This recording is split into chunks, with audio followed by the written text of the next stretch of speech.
uma das pautas dessa Assembleia seria justamente a Lei Complementar 191 de 2022, agora de março. Essa lei complementar, na verdade, ela modifica a Lei Complementar 173 de 2020. Então, a nossa preocupação, a controvérsia toda em cima da Lei Complementar 191 de 2022 é em torno da Lei Complementar 173 de 2020. E o ponto de pauta, que eu acredito que seja a grande preocupação dos docentes, é referente ao artigo 8º, o inciso 1º e 9º, e o parágrafo 8º também desse mesmo artigo, que refere que não há nova aquisição em relação a progressões, a promoções, e também refere-se aos quinquênios, triênios e licença-prêmio, certo?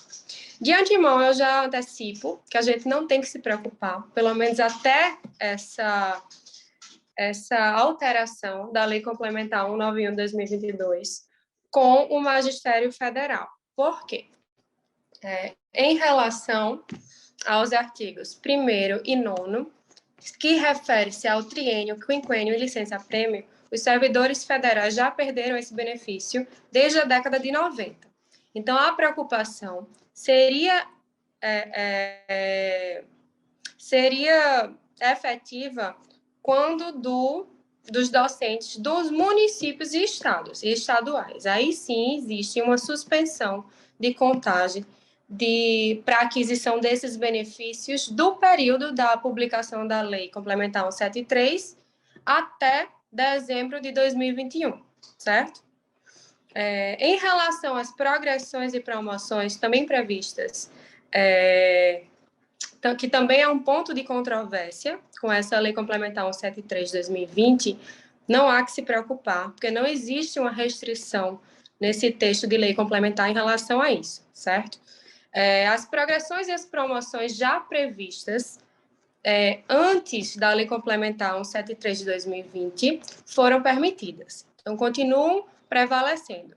E, no caso do Magistério Federal, a gente tem a Lei 12.772 de 2012, que é anterior à Lei Complementar, que restringe alguns direitos, que não se aplica ao Magistério Federal. Então, em relação à progressão e promoção, a gente não tem que ter uma preocupação mais assertiva agora, a não ser que haja uma modificação posterior, e a gente vai continuar atento a qualquer tipo de restrição e violação à lei em relação às progressões e promoções, mas, por hora, não seremos alcançados, tá certo? Porque a nossa legislação é anterior à Lei Complementar de 2020. Então, acredito que a controvérsia em relação à Lei Complementar 191 de 2022 seriam esses. Mas vamos abrir para discussão ou alguma dúvida em relação a essa matéria, professor.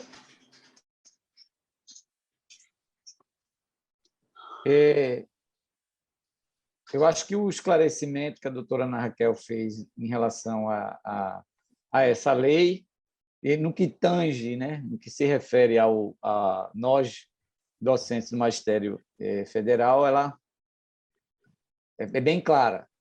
É claro que o efeito nefasto dessa lei perante o magistério é algo que tanto o Sindicato Nacional e as entidades todas no âmbito da educação estão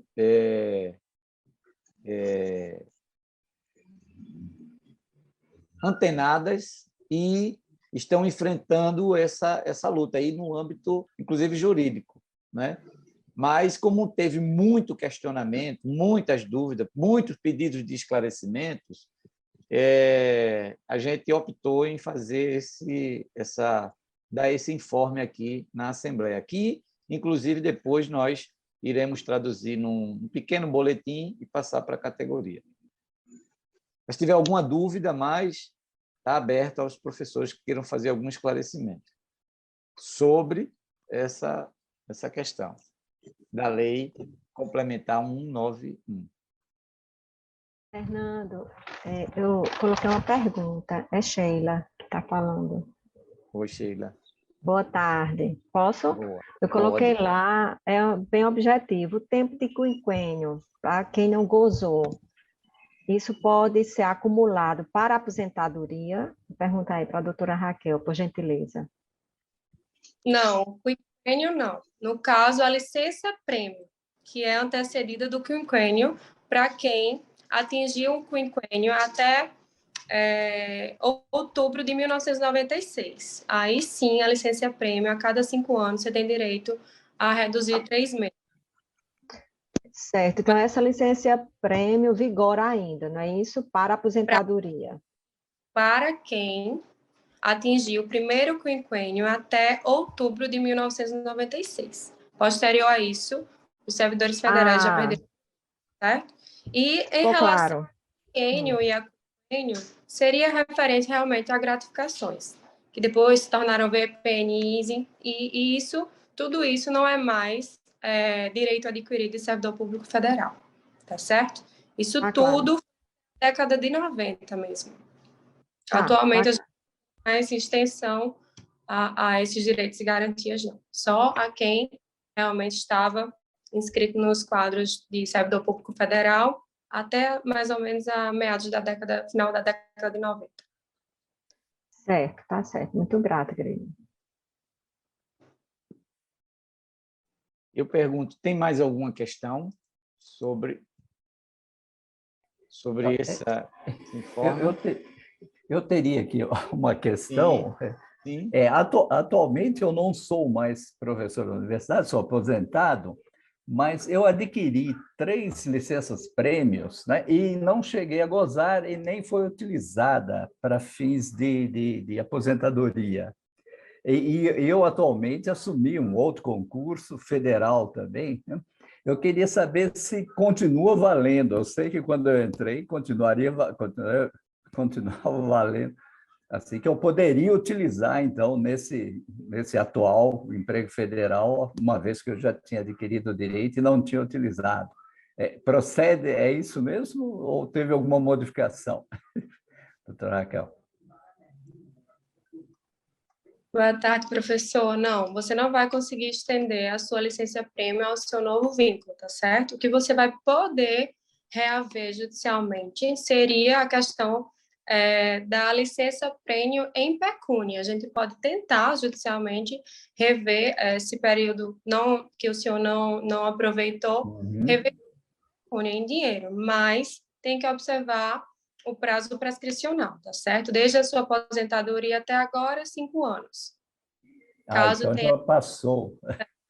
infelizmente. Agora, quando isso mudou? Quando isso mudou? Porque quando eu cheguei, até há poucos anos, assim, o pessoal reconhecia que eu teria o direito a utilizar em algum momento. Não, novo vínculo não vai poder utilizar, porque, na verdade, o benefício da licença-prêmio só vigorou até outubro de 96, certo? Então, como o senhor vai possuir um novo vínculo, não vai poder estabelecer essa prêmio para o seu novo vínculo, não. Porque é uma nova aquisição do serviço público, entendeu? Certo. Isso Obrigado. já seria outra matéria. A gente está puxando a licença-prêmio dentro da lei complementar, mas é importante a gente frisar que a lei complementar tem caráter de restrição no orçamento público, União, Estados, municípios e Distrito Federal, em relação à Covid, realmente a pandemia, o estado de calamidade que se configurou diante da pandemia, a situação de pandemia, tá certo? Então, acredito que essa questão da licença-prêmio é um debate importante que a gente pode ter, de repente, em outro momento, que é bem interessante e é uma situação que é bem recorrente, o aproveitamento da licença-prêmio e, se não, reverter em pecúnia. Bom, muito obrigado, doutora Ana Raquel. Acho que ficou... Fernando. Oi, Eliane. Oi, Fernando. Fala. Você viu aquela questão da portaria? Vi a questão da portaria e mandei para para o doutor Paulo Guedes. Agora, esse item, Eliane, a gente vai ter que... Porque aqui a gente está falando em relação ao item da Lei Complementar 191, que foram muitas dúvidas que os professores tiveram nesse momento aqui. Chegaram muitas questões ao sindicato que a gente está colocando. Vamos levar agora a progressão funcional, o processo que a gente tem sobre a progressão funcional e, na sequência, sobre um texto de férias. Aí, depois, inclusive, doutora Ana Raquel, eu vou pedir para que o doutor Paulo mande a portaria que eu passei para ele de Eliane, né, sobre a Eliane, que tem a ver com a história da mudança que vai ter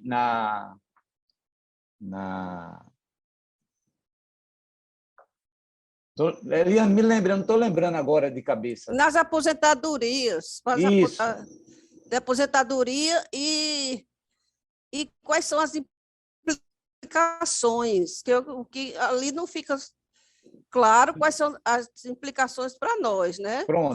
Diz que vai ter um período fixo, mas não diz quais são as implicações para nós. É que, a partir, tem uma tabela de mudança do quadro docente para o INSS. A UFPB vai mudar, né, como a reforma previdenciária indicava, que iria fazer essa transição entre o regime único para o INSS.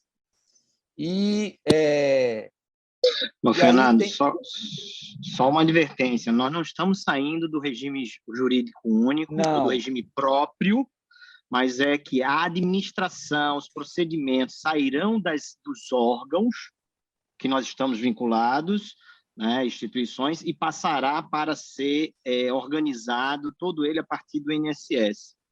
Né? É só para que não cause confusão de que as pessoas... então não está acabando com o regime próprio. Não está acabando. Não. É óbvio que isso é um processo de longo prazo que tendencialmente levará a isso se nós não reagirmos. Isso, a gente... Oi, perdão, pode continuar. Não, então, aí isso também é uma outra demanda que vem sendo muito preocupada, inclusive com interpretações de que o fato de sair de um professor, sair da UFPB administrando a sua aposentadoria, o tornará não professor da instituição, assim, como se ele não fosse... A vida funcional dele vai ser administrada pelo INSS. A vida profissional dele é de um professor da instituição. Então, não tem alteração nesse sentido. Agora, quem vai administrar é o INSS. Isso tem implicações? Tem. Quais implicações? É isso que os professores estão querendo entender. Mas eu acho que isso é um ponto que a gente tem que entrar num outro momento. Se você quiser esclarecer rapidamente a professora Eliane, a gente faz isso. Agora, tem inscritos professor Aldenildo, professor Marcelo e professora Marcelo. Marlene França. Marlene. Eu acredito que nós estamos preparando o parecer a respeito disso, mas realmente é uma modificação de gestão, certo? É uma modificação inicialmente de gestão. A gente vai aprofundar e vai apresentar o parecer jurídico, dirimindo todas as dúvidas, todas as possíveis violações aos direitos, e vai ser apresentado a todos, com certeza. E seria uma outra pauta, professor Fernando, para a gente debater em um momento mais oportuno, tá certo? Ô, Fernando, me perdoe atropelar, porque senão eu vou esquecer isso. Eu acho que seria oportuno o GT Carreira do sindicato fazer um seminário para tratar especificamente das mudanças que ocorreram até agora com a reforma da Previdência, onde se inclui este assunto que está sendo pautado agora. Eu acho que é importante, porque parte da categoria não se deu conta de todos os problemas que aconteceram lá atrás. É só uma sugestão. Professor Marcelo, muito obrigado pela sugestão. Eu peço ao professor Edson que Boa sugestão. acrescente essa sugestão para a gente, depois, no encaminhamento, colocar ele. Acho uma excelente sugestão. Professor Aldenildo, dúvidas? Não é bem uma dúvida e vou já não pedir desculpa caso eu esteja falando algo que não caberia muito, mas só para advertir, que até fiz um contato com o professor Paulo Guedes, né, sobre uma correspondência que tem chegado nos Correios, pelo menos chegou para mim, que vem endereçado da Coordenadoria Geral de Fundos e Pensões, aí dá a entender que a pessoa tem um resgate financeiro a fazer e que tem uma custa processual para isso. Aí é um golpe, né, que o professor, o doutor Paulo Guedes advertiu que isso é golpe. Eu já sabia de antemão que eu não teria direito a nada, porque eu nem sou aposentado, nem sou pensionista, né? Mas, de qualquer modo, fiz contato com o sindicato, né, para essa preocupação, porque, de repente, muitos aqui, né, inclusive, que participam da Assembleia são aposentados e, às vezes, chegam essas coisas e, realmente, no momento assim que a pessoa, inclusive, esteja com alguma ação em andamento, fica meio que em dúvida se aquilo está realmente valendo ou não, né? Então, é um documento todo endereçado, né, com a Coordenadoria Geral de Fundos e Pensões, aí tem a doutora Ana Paula Alexandre Bezerra, aí tem até o número da OAB dessa doutora, né, no documento. Então, Fernando, me desculpe se eu atropelei aí o assunto, mas é só para compartilhar essa preocupação. Muito obrigado, professor Aldenildo. Professora Marlene, né? Obrigado, Francis. Deixa eu só dar um pequeno comentário aqui. Pedir aos colegas que deixem os microfones fechados e que abaixem a mão depois que usar, para a gente não confundir. E é muito importante esse informe que o professor Aldenildo deu, porque constantemente, gente, constantemente, nós recebemos informação de professores e professoras que recebem em casa documentos que são, na verdade, um início de um golpe. Então, sempre que vocês procurarem, né, receberem assim dados pessoas que vocês nunca receberam, não conhecem, com informação de vocês dizendo que vocês vão receber um dinheiro, que tem um dinheiro, procure o sindicato para saber se essa informação procede ou não. E caso inclusive, tem um procedimento a fazer de fazer um BO na polícia mesmo, online, para mandar abrir investigação, né, sobre esses casos. Professor Marcelo Sitkovski. Boa tarde, gente.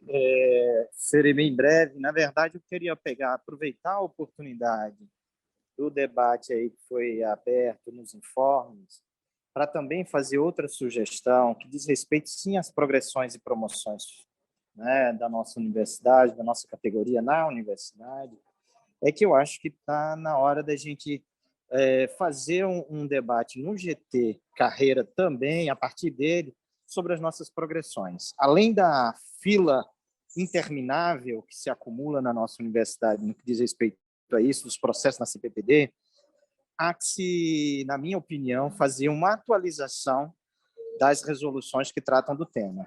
Era essa a minha sugestão, que a gente pudesse pautar no GT Carreira essa discussão sobre as progressões, porque nós estamos tendo muitos problemas esses que têm a ver com interpretações acerca dos efeitos da lei da carreira, né, inclusive no que diz respeito a efeitos financeiros, causando, na minha opinião, prejuízo a vários colegas, né? Além disso, né, nós temos a carreira, né, as atividades docentes se alteram ao longo do processo. Obrigado, professor Marcelo.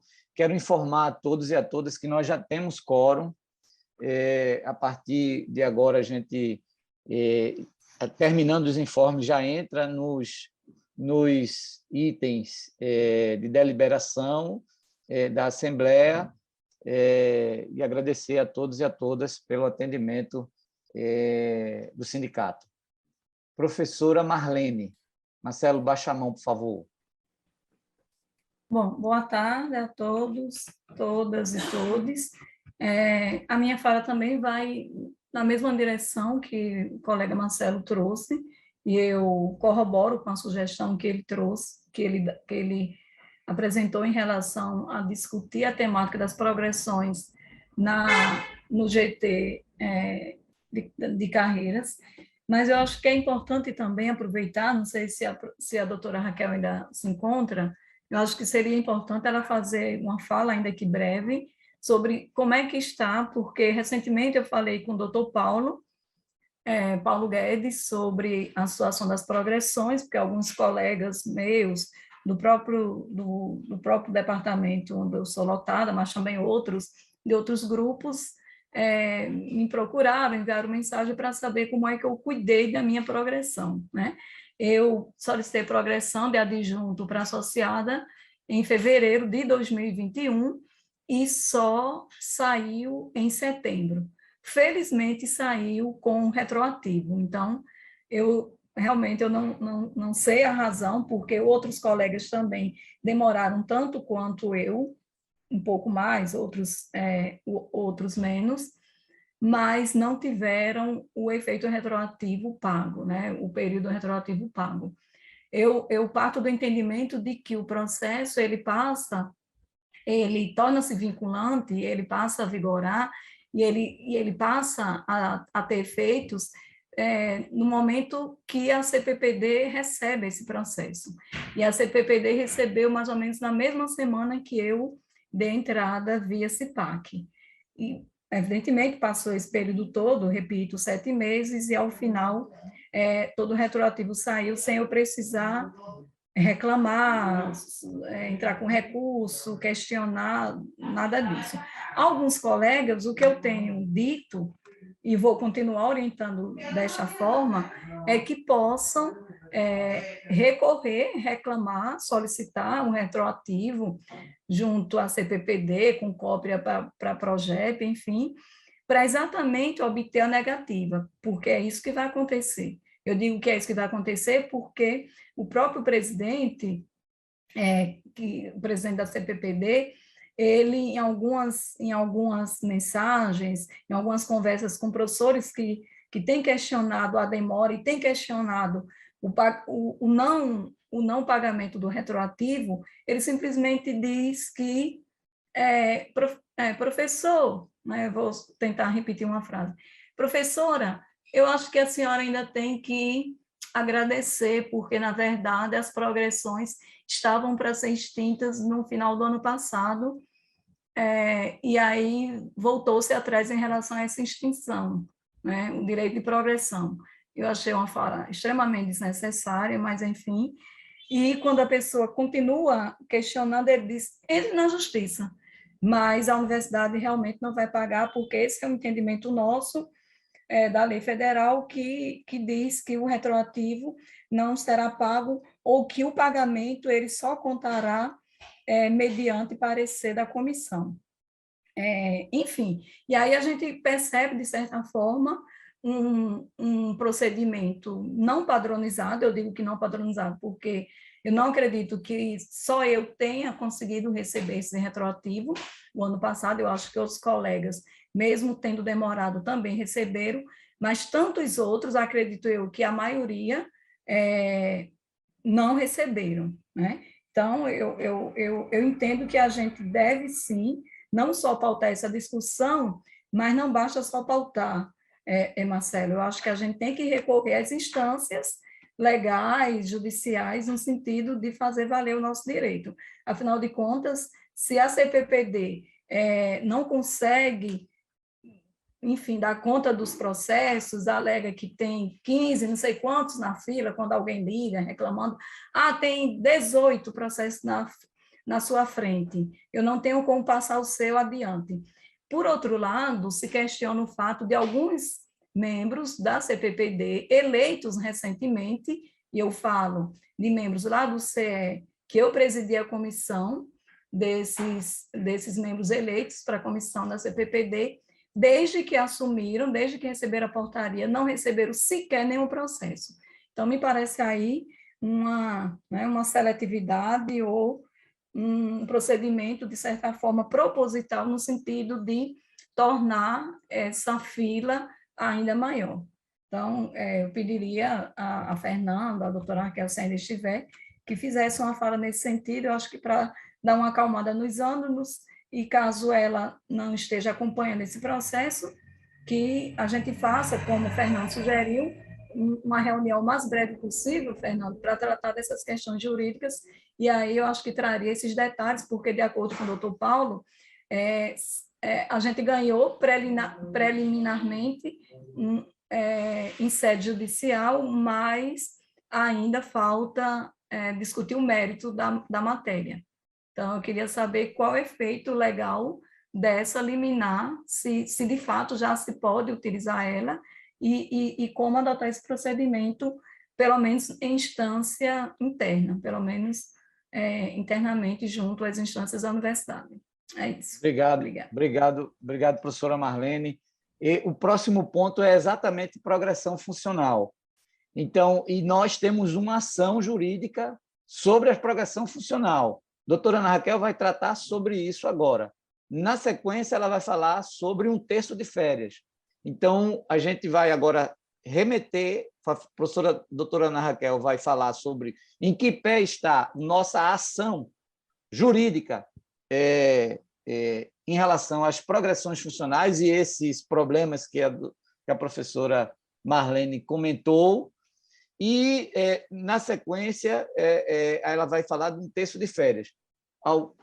Já tem aqui inscrita a professora Marisete, que levantou a mão, que eu estou vendo, né? Pedi à professora Marlene que abaixe a mão para a gente não confundir, e ela vai tratar desse tema agora. Doutora Ana Raquel. Enexatamente, professora. Isso era a pauta já dessa Assembleia, justamente a nossa ação judicial de progressão e todos os encaminhamentos em relação à progressão funcional.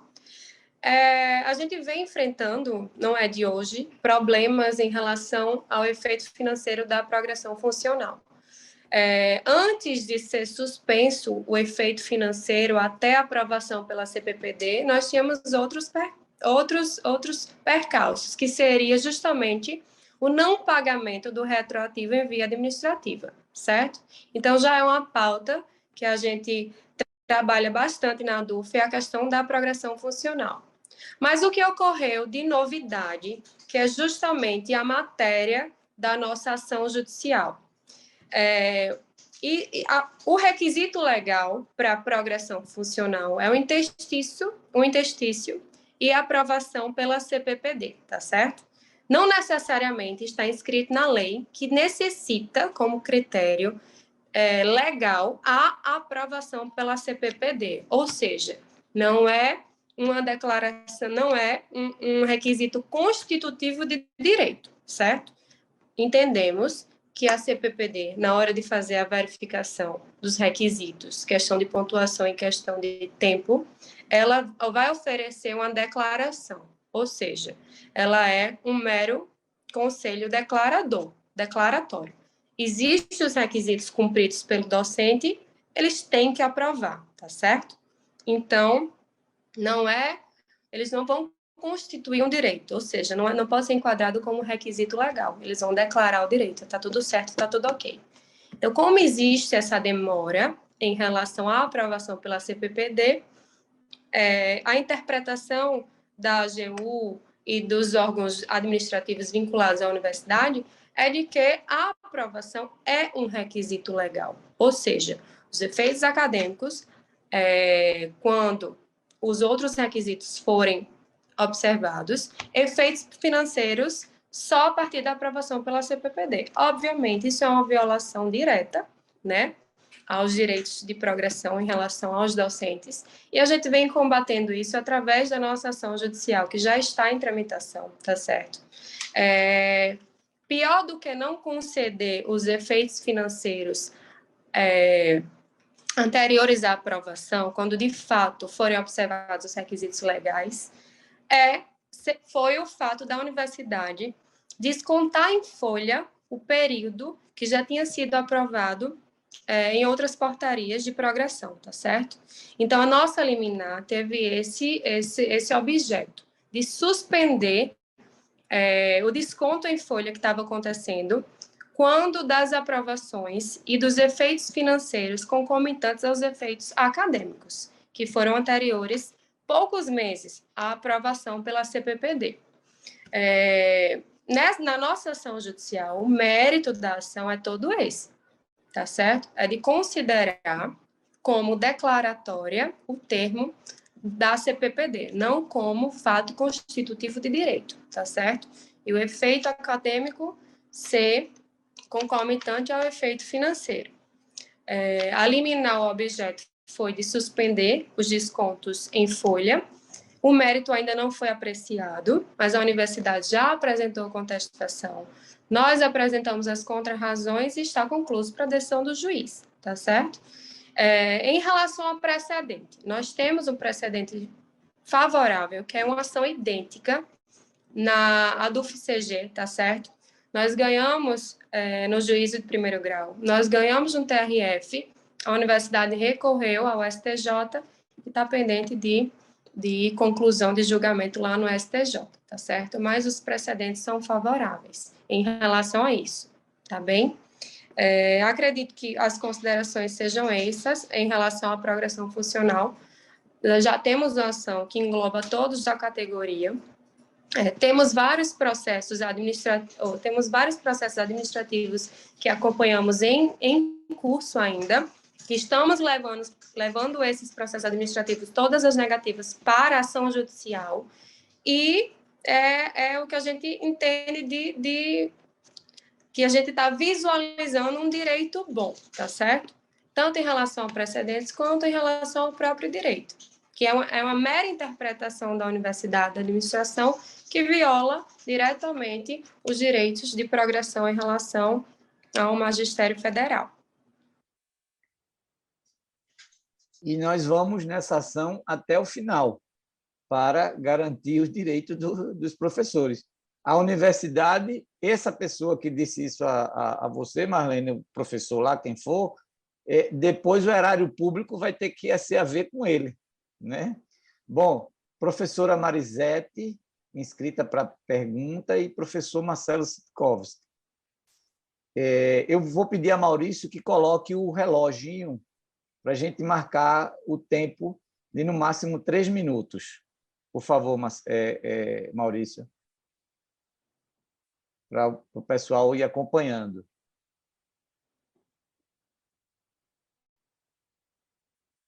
Ok. Professora Marisete.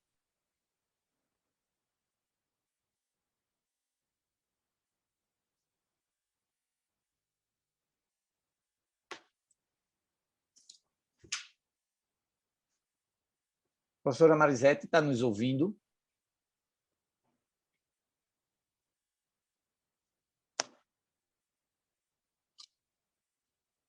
Enquanto a professora Marisete não tem, eu tenho que ter uma pergunta, uma dúvida do professor Luciano Bezerra. Mas, antes disso, vou passar para o professor Marcelo Sitkovski e depois eu leio a pergunta aqui, a dúvida do professor Luciano, e depois Albérgio.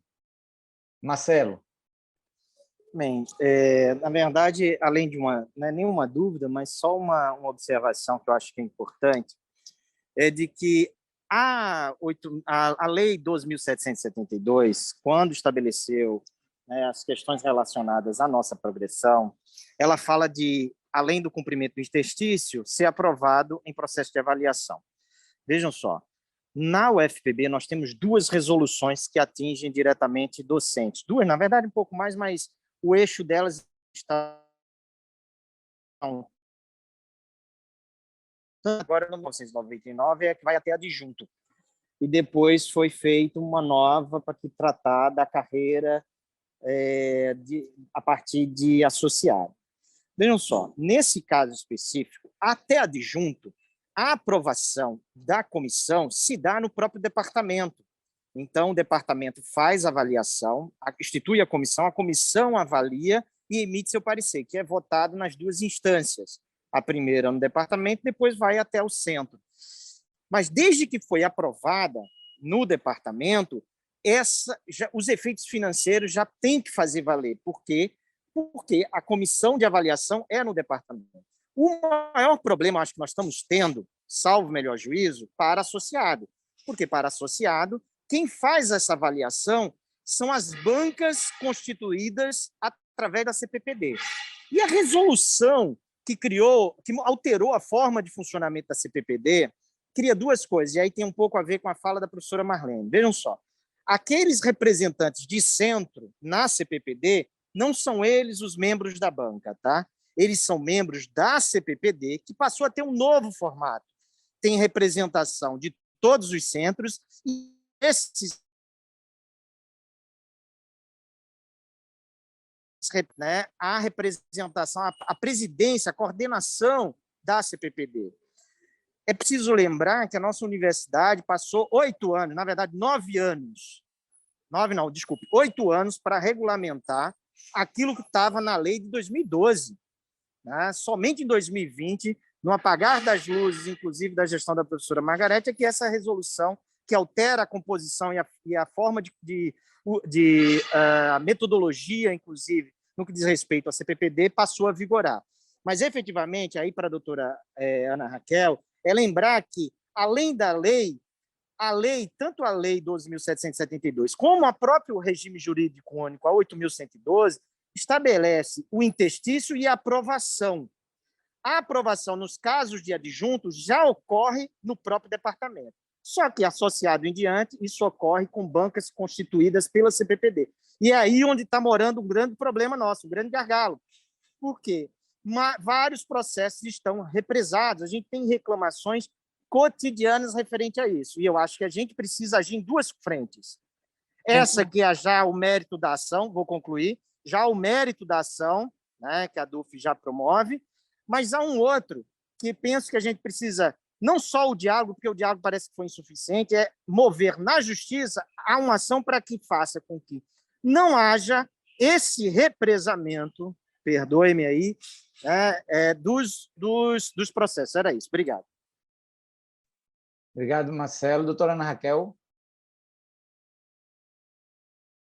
Justamente, a nossa ação, uma das pautas, um dos fundamentos seria justamente esse, viu, professor Marcelo? Em relação aos associados em diante, inclusive, cuja demora pela CPPD causa um prejuízo financeiro aos docentes, que estão justamente em período de progressão, tá certo? Eu acredito que a gente pode, inclusive, professor Fernando, abrir uma reunião com todos os envolvidos da ação de progressão, acho que seria super interessante, porque essas questões pormenorizadas em relação a quem é associado, a quem não é, a gente vai precisar fazer uma diferença, inclusive até para fundamentar ou entrar com outra ação judicial, se for necessário, tá bem? Ok, obrigado.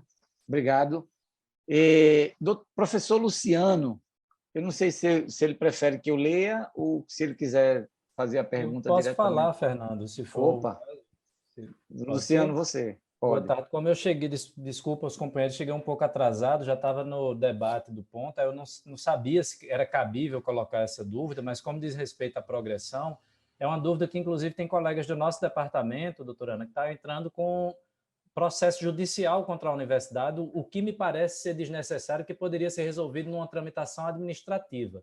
Vou falar do meu exemplo, fica fácil de entender.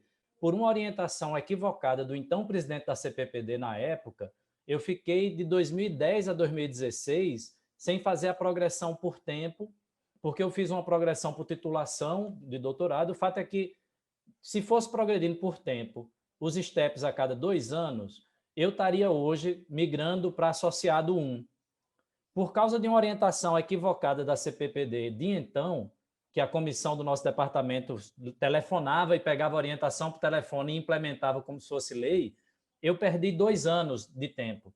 Então, eu estou indo de adjunto 3 para adjunto 4, em vez de ir de adjunto 4 para associado 1. Tem vários colegas do meu departamento que estão com problemas assim. Eu dei entrada num processo para a CPPD solicitando orientação para como refazer os atos administrativos das progressões anteriores, de forma que eu pudesse, considerando o tempo de serviço que eu tenho, que a cada 2 anos eu teria direito de progredir, refazer os processos administrativos, comprovando a produção acadêmica, o cumprimento das atribuições previstas, e que esses processos fossem refeitos, não é nem pensando no retroativo, é para eu ser reposicionado no momento, no step da carreira que eu deveria estar, digamos assim.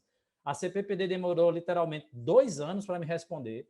Eu tive que ir várias vezes na CPPD, enchi o saco deles, aí comecei a fazer uma pressão maior, e eles me responderam semana passada dizendo que eu não tinha direito nenhum, que eu perdi o direito, e no meu entendimento, um ato administrativo eventualmente tramitado de forma indevida, que não fere a legalidade e que não tem um prejuízo para a administração pública e que é um direito do professor, poderia ser refeito, que são as progressões anteriores, e eu fazer isso. Aí eu queria ter essa orientação, porque até como chefe de departamento, tem vários colegas que estão numa situação similar, e a gente faria digamos, um conjunto de processos para readequar a posição de todos os colegas na carreira, entendeu? Senão vai ser uma chuva de processo judicial, que tem colega que já entrou. Era basicamente quase uma consulta em torno da temática, porque tem uma orientação da CPPD, no meu entendimento, que é equivocada, talvez ilegal. Aí queria saber, não sei se eu consegui explicar o problema, mas basicamente é isso. Conseguiu, entendi, entendi, professor, que você pontuou. Infelizmente, a gente trabalha contra uma instituição que geralmente as informações são boca a boca, tá certo? Então, um grande problema que a gente tem com essa questão da progressão é justamente o que é falado e o que não é escrito, tá certo? Em relação à progressão, eu entendo que deveria ser automática. Não entendo como é que não há um sistema onde se considere já a progressão automática, uma vez que os requisitos legais são 24 meses de interstício e a aprovação. Então, já deveria, o professor encaminha a documentação, com a pontuação diretamente para... Já tudo é incluído dentro do sistema e deveria haver essa automação em relação à progressão. Mas, enfim, a gente está trabalhando com a questão da inércia do docente, tá certo? Então, já existe boletim, portarias da própria universidade que disciplinam dessa forma, que dão a responsabilidade ao professor da entrada no seu pedido de progressão, tá certo?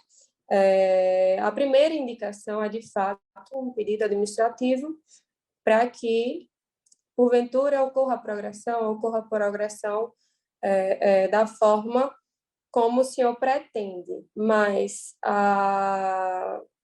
de antemão eu já digo que dificilmente a gente vai conseguir rever isso judicialmente, porque é uma progressão não permitida, né? Pelo que eu estou entendendo, é uma progressão per salto, não é isso?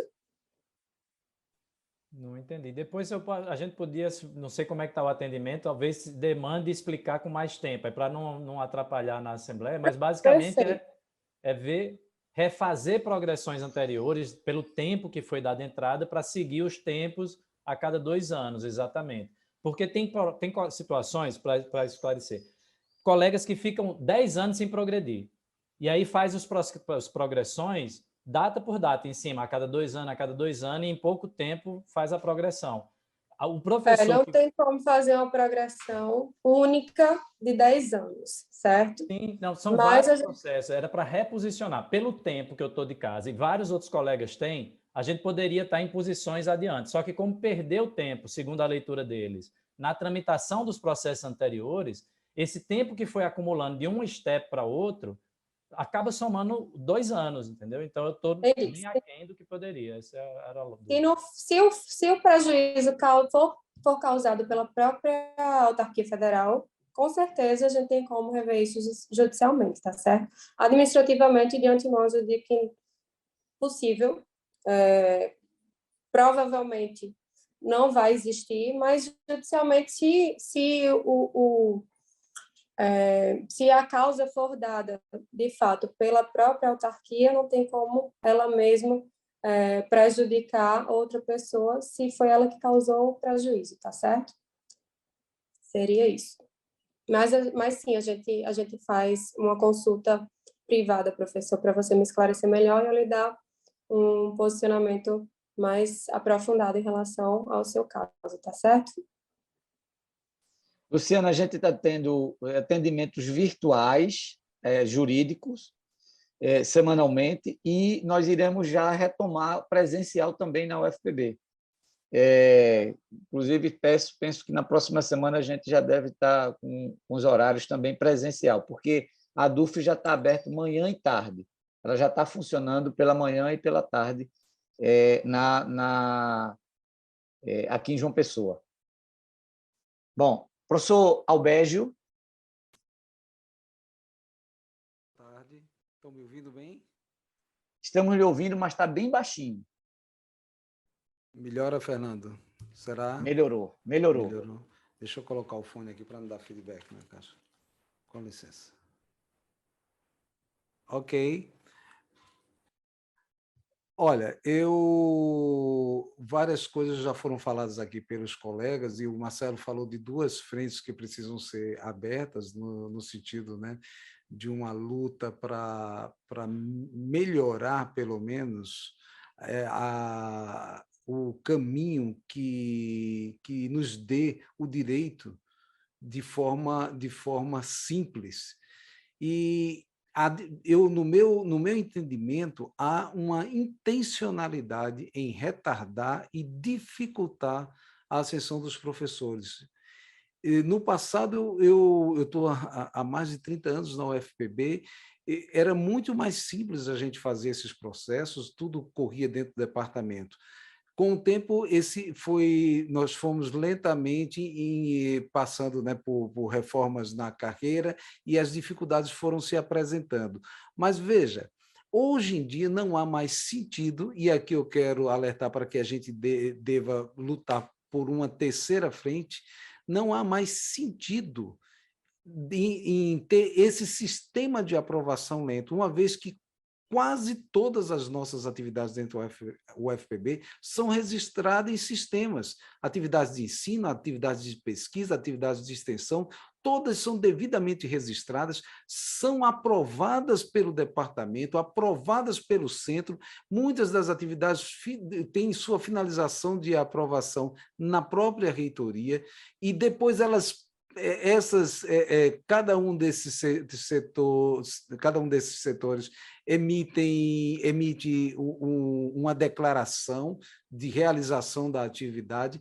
Então, não tem por que dificultar esse processo de ascensão.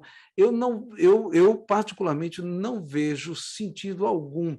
E a frente que eu quero deixar aqui para que a gente lute é uma frente de um sistema automatizado, onde a gente capture.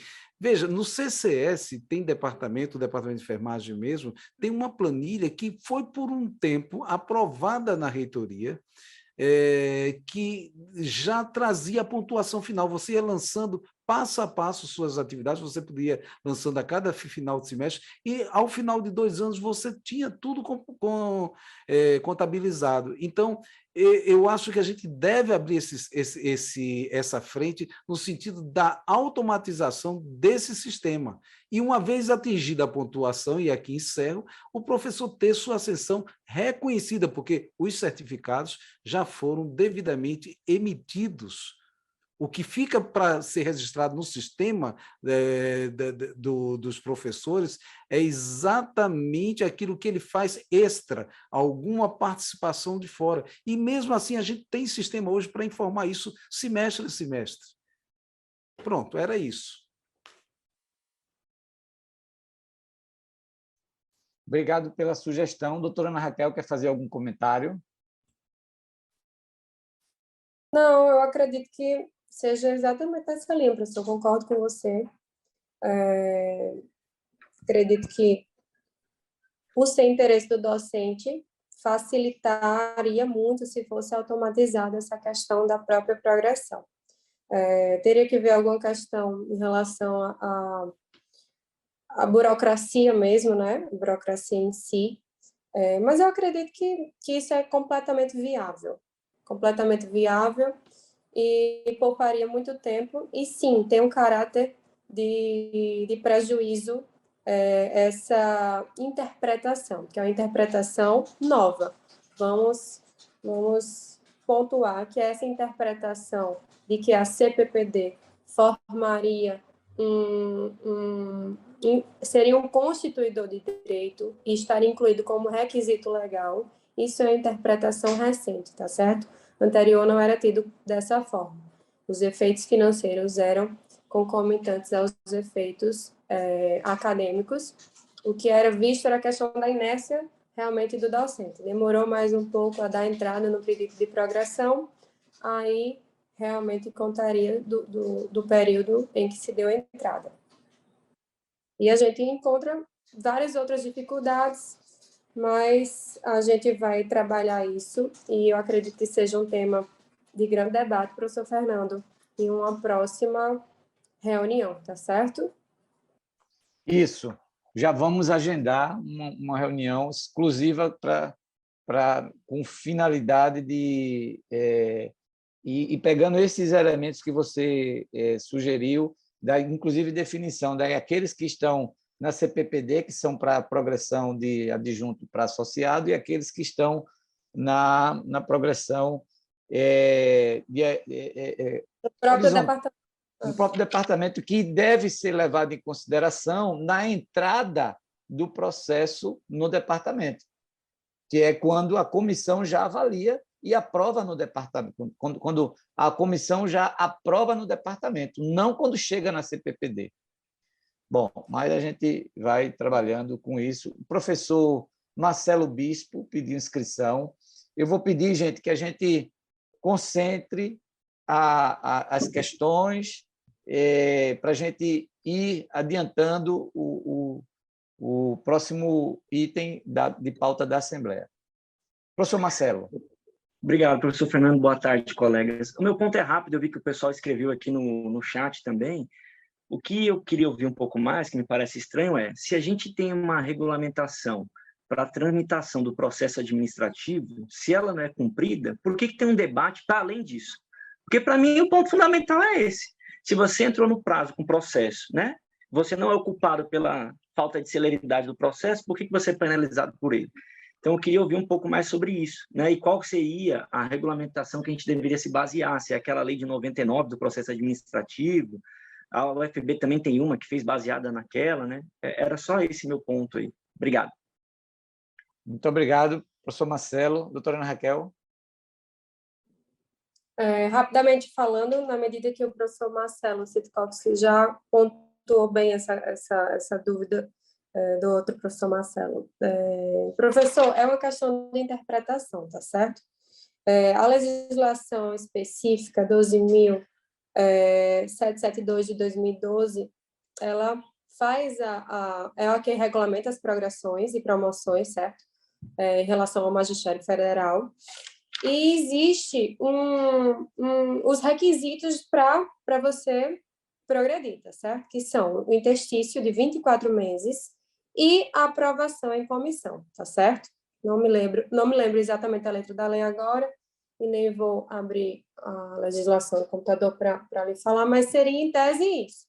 Então, o que acontece? Eles vincularam a aprovação pela CPPD como fato, como requisito legal para a progressão. Ou seja, se a PPPD ou outra comissão demora 2 anos para aprovar sua progressão, os efeitos financeiros, os requisitos legais só vão estar preenchidos a partir daquele momento. Aí o que é que eles fizeram? Os efeitos acadêmicos é a partir do preenchimento dos requisitos, mas os efeitos financeiros só a partir da aprovação da comissão, tá certo? Então, eles passaram a interpretar, eles deram interpretação, eles fazem isso em vários cenários, tá certo? Não foi só esse o caso. Nós temos questões de aposentadoria, que eles dão interpretação diferente à legislação, e a gente tem que entrar com esse debate judicial, porque quando é feita uma lei, existe uma fundamentação, existe uma inteligência uma questão cognitiva em relação àquele artigo, àquela lei.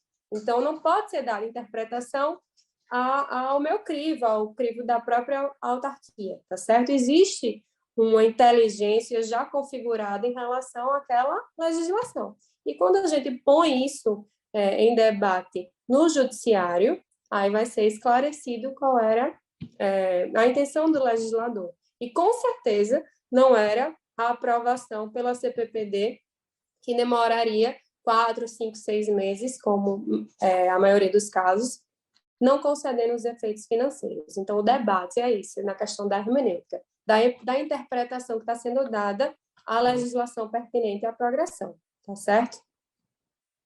Entendi. Mas aí, tudo bem, é só uma intervenção rápida.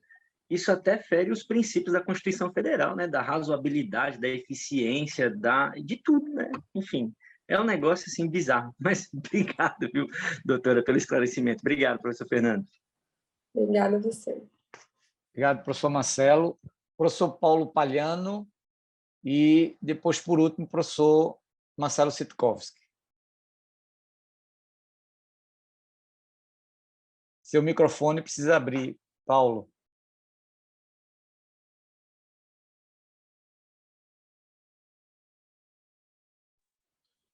Fernando, rapidamente, como esse ponto vai para uma nova Assembleia, eu sugiro que seja feito um contato com a universidade aqui do Rio Grande do Norte, porque me parece que aqui no Rio Grande do Norte o processo dessas tramitações está tudo a partir do que a gente configura no sistema do CIGAR.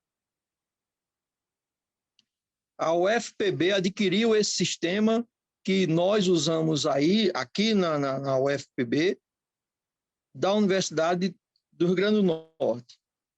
E aqui no Rio Grande do Norte não tem essa dificuldade, porque está tudo configurado no sistema já, para aquele catatal de informações que não existe mais. Então, eu sugiro que seja feito um contato da diretoria ou do setor jurídico com a Universidade Federal do Rio Grande do Norte, porque esse processo já está simplificado aqui, graças ao sistema que nós usamos aí. Tá certo?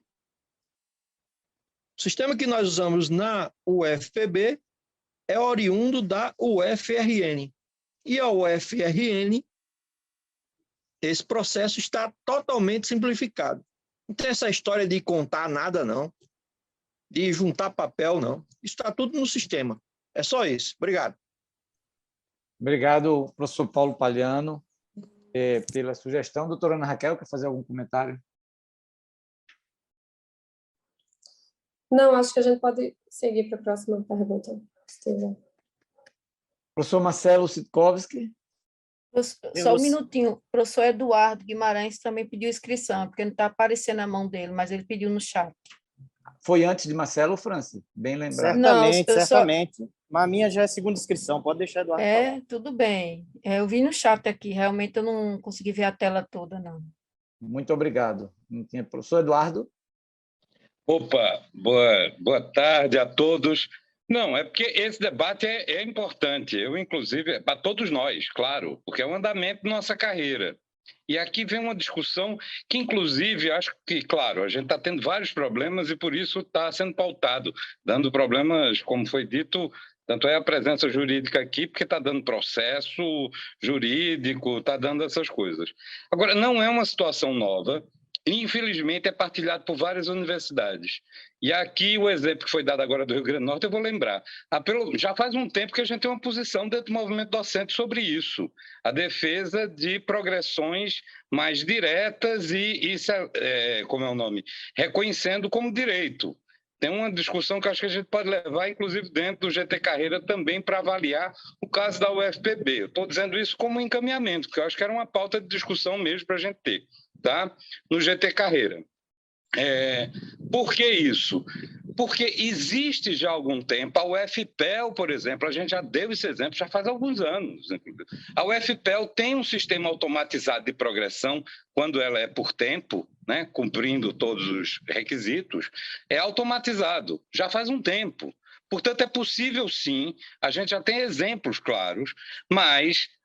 e isso são as universidades que, de algum modo, né, tiveram, por correlações internas, era esse o debate que eu gostaria de ter aqui, que a gente entender que isso não é por simples desorganização nossa, isso é intencional, porque já faz um tempo que o MEC, tá, tem trabalhado isso. Então, as tais normativas, interpretações, elas não são... né, casuais, elas fazem parte de uma política de tentar retardar e evitar o acesso ao direito, principalmente pensando como gasto, que é o problema da folha de pagamento das universidades. Então, retardar a progressão significa economizar dinheiro todos os anos, tá, para as instituições. E para o MEC é esse o raciocínio. E todas as normativas, inclusive, e nossa instituição é uma dessas, que está mais colada com essa prática e essa intenção já faz um tempo. É bom lembrar que essa atual administração só aprofundou algumas coisas porque ela é uma intervenção, mas essa lógica vem se implementando faz uns anos, tá? E a gente tem engolido coisa. Claro, as instituições superiores da universidade, Consune e tudo mais, né, devem ser os fóruns, inclusive, pelos quais a gente deve criar resoluções. Mas nós, como movimento docente, além dessa assistência jurídica, além dessa orientação, acho que a gente devia pautar isso no GT Carreira, que é esse o encaminhamento, para que a gente tenha uma posição política clara, inclusive para todos os nossos associados e para a universidade, de uma proposta de resolução desse conflito administrativo que não é novo, tá? Mas que tem se agravado agora, sem dúvida, né? Até porque ele está acumulando. Pode ver que na lógica de cada processo é um acúmulo de anos. Isso já vem de um tempo. E as normativas atuais são piores ainda. As interpretações, como foi dado, a comissão, é poder que não existia, agora é o poder que veta e que dá e concede e não era. Tem várias coisas que eu não vou entrar. Ponto. Então, meu encaminhamento seria, para além, claro, de todo esse apoio que a DUF já dá e é fundamental, né, de assistência jurídica como a gente está agora, mas que a gente pautasse para ter um posicionamento político, inclusive para conversar com todos os nossos associados e os docentes da UFPB, e a gente ter uma posição muito clara, com as linhas, com as críticas pontuadas, porque eu acho que isso é matéria de interesse de definição política, de ação, e a gente tem plena competência e acúmulo para isso. É isso. Obrigado, Eduardo. Professor Marcelo? Bem, eu pedi inscrição novamente por duas razões. A primeira é que eu quero insistir no encaminhamento para que a diretoria avalie junto à assessoria jurídica, né, algo no sentido de arguir na justiça, né, o descumprimento tanto da lei do processo administrativo, que diz que são 30 dias prorrogáveis por mais 30, como que essa é de 99, que foi a menção que fez o professor Marcelo Bispo, meu xará, como também o decreto, que é 10.000 alguma coisa, não me lembro agora, mas é um decreto de 2020 ou é 2021, acho que 2020, que também vai tratar dos prazos do processo administrativo. Veja só, essa é uma questão seríssima, porque isso está causando prejuízo, e o processo administrativo, para nós, quando a gente tem que responder à universidade, tem prazo para tudo. E quando a universidade é para garantir um direito da gente, o prazo é desrespeitado. Então, essa é uma coisa. A outra é que a diretoria do sindicato pode encaminhar já solicitando ao GT Carreira Nacional, ou mesmo as seções sindicais que foram citadas aqui, várias experiências, o FRN, o FPEL, né, para a gente tomar conhecimento, levar isso também para o GT Carreira, esse material, do como é que ocorre em outras instituições. Porque eu acho que, eu quero insistir, são duas coisas diferentes. Uma são as ações do campo judicial, outra ação necessária, estou concluindo, diz respeito à necessidade de uma revisão urgente das resoluções que tratam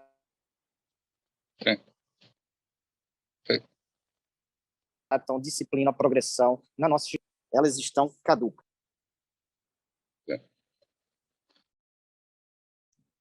Ok, professor Marcelo, entendido. acho que as suas sugestões, tanto de remeter ao GT Carreira, a discussão sobre isso, de fazer uma reunião ampliada com os interessados que trata da progressão funcional, mas também de entrar com uma ação específica no que se refere ao direito administrativo e sobre o tempo em que deve ser levado em consideração para as tomadas de decisões institucionais, eu acho que era perfeitamente entendível e acatada pela mesa para que a gente possa encaminhar dentro do sindicato. Então, é o seguinte, vamos para o próximo ponto, que é sobre 1/3 de férias nas questões jurídicas. Doutora Ana Raquel. Só concluindo a questão da progressão rapidamente, só para a gente pincelar, para ficar uma coisa muito bem clara e definida, a questão da demora, certo? Do processo administrativo já é tratada na nossa ação judicial de progressão funcional. A gente já estabelece os princípios que regem o processo administrativo. A gente também pontua a questão do prazo que a universidade, que a administração pública tem para responder uma demanda administrativa. Isso tudo já é fundamento da nossa ação, que já está em curso, tá certo? Mas nada impede de que haja uma ação própria com esse mérito, não, com essa matéria, tá certo? Passando para a nossa ação coletiva de 1/3 de férias. Nossa ação coletiva de 1/3 de férias, nós já estamos na fase de execução. A execução ela foi desmembrada em grupos de 10 e nós, logo de cara, enfrentamos 2 preliminares, certo? Em relação a essa execução, que seria a ilegitimidade e a prescrição. A ilegitimidade em relação aos docentes que não eram sindicalizados à época do ajuizamento da ação ordinária e a ilegitimidade em relação aos docentes que não possuíam domicílio abrangido pelo foro competente. A gente vem nessa mesma discussão até agora, certo? Então, nós estamos ainda em fase de discussão de preliminar.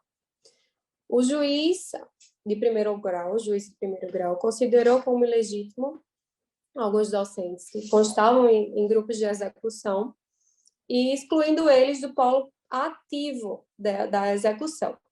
Então, disso se originaram recursos e mais recursos, e esses recursos, a maioria está no STJ, no Superior Tribunal de Justiça, a ponto de retorno para continuidade da execução. Outros ainda estão no TRF, pendente de apreciação no Tribunal Regional, e poucos ainda estão em primeiro grau, certo? Em relação à prescrição, foi afastada a prescrição em primeiro grau, foi afastada a prescrição em segundo grau. O STJ, com entendimentos recentes, ainda em reflexo da prescrição intercorrente de um processo que foi julgado como paradigma pela Corte Especial, processo do Rio Grande do Sul, a gente possa ter que ter reflexo em relação à prescrição, que eu acho que não ocorra porque são matérias completamente diferentes, mas a gente pode enfrentar alguma confusão em relação a esse tipo de mérito no STJ.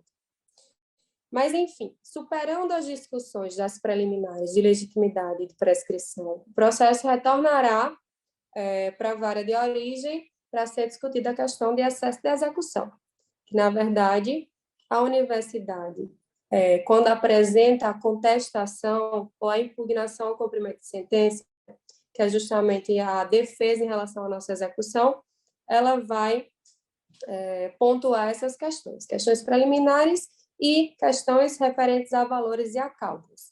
Alguns processos já estão nessa fase de julgamento de excesso de execução, tá certo?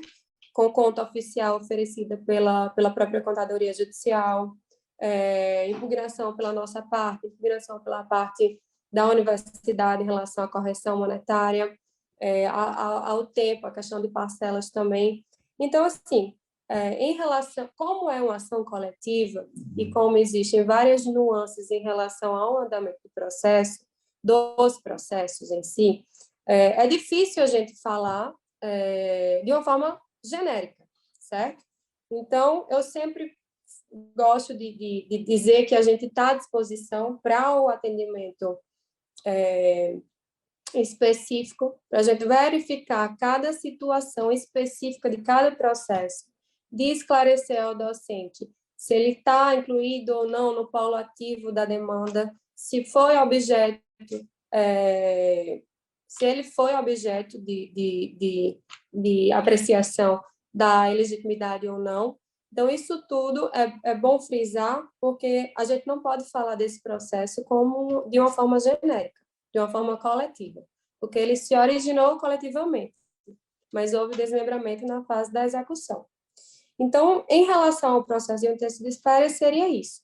Nós tivemos alguns pagamentos, pouquíssimos, no ano de 2019, referente à parte incontroversa, quando a universidade estava apenas apresentando a impugnação em relação ao excesso de execução. Em outras palavras, eles só estavam debatendo em relação a valor. Depois foi levantada essa questão da ilegitimidade, então nós conseguimos que a DUF fosse considerada como legitimidade ampla, através da representação sindical, e nós estamos ainda nesse passo de discussão de preliminar, tá certo?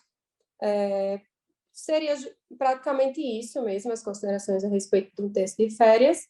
Eu vou abrir para o debate dos docentes e esclareço que a gente presta o acompanhamento individual desse processo para cada docente, que seria bem mais interessante. Muito obrigado, doutora Ana Raquel. Abro a questão. Acho que a gente pode abrir umas 3, né, falas, quem quiser se inscrever para tratar desse tema. E está à disposição da gente, na sequência, convocar uma plenária para tratar juridicamente das questões que estão relacionadas aos diversos processos jurídicos. E aí eu acho que dá para entrar em ações mais específicas, de caso a caso, né? Tranquilo?